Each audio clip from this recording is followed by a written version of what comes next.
This is the second week of environmental impact analysis. This week we'll be covering scoping, agency coordination, and alternative selection. The scoping and alternatives analysis is the very core of an environmental assessment.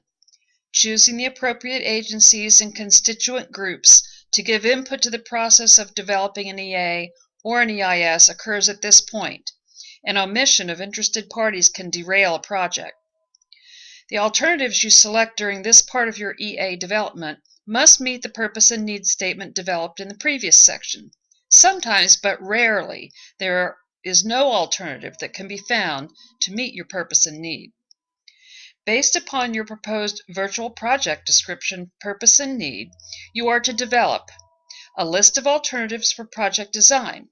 Include as much detail as to what, when, where, and how your project alternatives will be completed.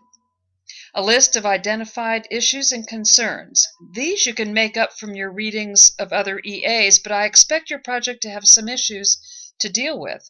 Also, review the chapter headings in Marriott, as each chapter deals with the common issues and aspects found with all EAs and EISs. Remember to correctly cite those relevant journal articles and website addresses. For the purpose of this course, you should select some alternatives so that you can perform an impact analysis later in the EA. The alternatives you select, along with the no-action alternative, form the bulk of your EA, and for each impact area, you must analyze each of your alternatives' potential impacts. These alternatives stay the same throughout the EA.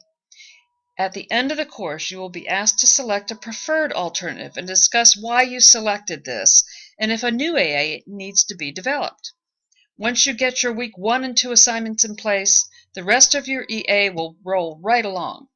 Remember to refer to the EA grading rubric in the course materials section to see how your EA and the number of alternatives you select will influence your grade.